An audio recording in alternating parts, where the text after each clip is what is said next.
Assalamualaikum warahmatullahi wabarakatuh. Perkenalkan, nama saya Siti Hastuti Dwiandini dari jurusan Teknik Mesin Prodi D4 Teknik Pembangkit Energi. Di sini saya akan presentasi tentang tugas rangkuman, yaitu larutan atau konsentrasi larutan dan sifat koligatif. Isi larutan. Larutan adalah campuran homogen yang terdiri dari dua komponen utama, yaitu pelarut dan zat terlarut.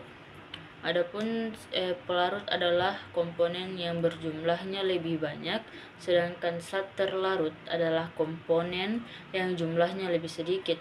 Adapun sifat-sifat larutan yaitu homogen, bening, stabil, daya hantaran listrik, sifat koligatif. Jenis-jenis larutan terbagi menjadi 3, yaitu berdasarkan tingkat kelarutan, 2 berdasarkan wujud pelarutnya, 3 berdasarkan daya hantar listriknya. Juga ada komposisi larutan, yaitu ada 5, Franzig mol, 2 molalitas, 3 molaritas, 4 normalitas, 5 pengenceran. Pertama itu Franzig mol, yaitu XA sama dengan mol zat A per total mol larutan. Di sini ada penjelasannya, perbandingan antara jumlah mol zat terlarut atau pelarut dengan jumlah total mol dalam larutan digunakan untuk menentukan perbandingan komposisi atau komponen larutan. Selanjutnya ada molalitas, rumusnya itu M sama dengan mol zat terlarut per massa pelarut atau kilogram. Di sini penjelasannya, jumlah mol zat terlarut per kilogram pelarut paling umum digunakan dalam pengukuran sifat koligatif larutan. Di sini juga ada molaritas, yaitu M besar sama dengan mol zat terlarut per volume larutan atau L. Jumlah mol zat terlarut per kilogram pelarut paling umum digunakan dalam pengukuran konsentrasi larutan. Di sini ada normalitas, N sama dengan mol zat terlarut kali valensi per liter larutan. Jumlah ekuivalen zat terlarut per liter larutan. Normalitas sering digunakan untuk reaksi asam basa dan reaksi redoks. Yang terakhir ada pengenceran, M1 kali V1 sama dengan M2 dikali V2.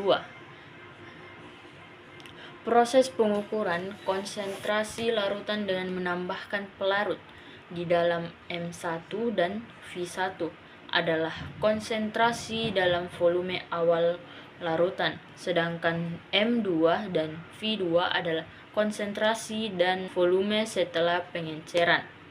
Selanjutnya ada koligatif larutan. Koligatif larutan dapat diartikan sebagai sifat larutan yang tidak tergantung pada jenis zat terlarutnya. Semakin banyak zat yang terlarut, semakin besar juga sifat koligatifnya. Penurunan tekanan uap. Tekanan uap adalah jumlah atau banyaknya uap yang terbentuk di atas permukaan zat cair. Hal ini disebabkan lemahnya gaya tarik-menarik antar molekul zat cair, maka akan semakin mudah zat cair tersebut menguap. Pada tahun 1880-an, seorang ahli kimia Prancis bernama F.M. Raoult menyatakan bahwa penurunan tekanan uap berbanding lurus dengan Franzig mol zat terlarut.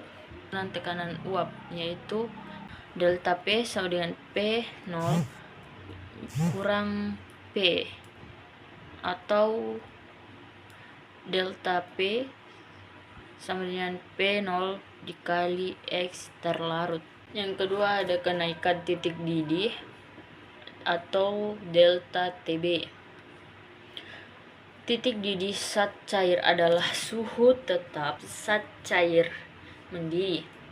Pada suhu itu, tekanan uap zat cair sama dengan tekanan udara di sekitarnya. Hal ini mengakibatkan munculnya penguapan di seluruh bagian zat cair. Faktanya, titik didih larutan selalu lebih tinggi dari titik didih pelarut murninya. Hal itu disebabkan oleh adanya partikel-partikel zat terlarut dalam suatu larutan menghalangi penguapan partikel-partikel pelarut. Adapun rumusnya di sini yaitu delta TB sama dengan TB dikurang T0. Ada juga delta TB sama dengan KB dikali M. Terus penurunan titik beku atau delta TF. Titik beku normal suatu zat adalah suhu ketika zat tersebut meleleh atau membeku pada tekanan 1 atm atau tekanan normal. Titik beku pelarut murni akan turun saat suatu zat terlarut ditambahkan pada suatu pelarut murni. Hal ini disebabkan oleh pergerakan partikel pelarut dihalangi oleh partikel terlarut. Dengan demikian, larutan akan membeku pada suhu yang lebih rendah dibanding titik beku pelarut murni air. Rumusnya itu delta TF sama dengan T0 dikurang TF, dan delta TF sama dengan KF dikali M. Tekanan osmotik atau P. Osmosis adalah proses perpindahan larutan yang memiliki konsentrasi rendah menuju larutan yang memiliki konsentrasi tinggi. Tekanan osmosis ini terjadi ketika terdapat perbedaan volume antara dua larutan pada kesetimbangan yang menghasilkan suatu tekanan guna menghentikan proses osmosis. Rumusnya yaitu P sama dengan M dikali R dikali T. Pun faktor Van Hoff. Faktor Van Hoff menyatakan angka dibandingkan sifat koligatif larutan elektrolit dengan larutan non-elektrolit. Sifat koligatif bergantung pada jumlah partikel zat terlarut dalam larutan. Jika zat-zat terlarut elektrolit sebelum terurai dianggap sama dengan zat non-elektrolit, faktor Van Hoff dapat dihitung dengan membandingkan jumlah partikel zat elektrolit setelah terionisasi dengan yang sebelum terionisasi. Adapun rumusnya yaitu I sama dengan 1 tambah A dalam kurung N dikurang 1. Selesai presentasi saya. Terima kasih. Itu aja yang saya sampaikan. Lebih dan kurangnya mohon dimaafkan. Terima kasih.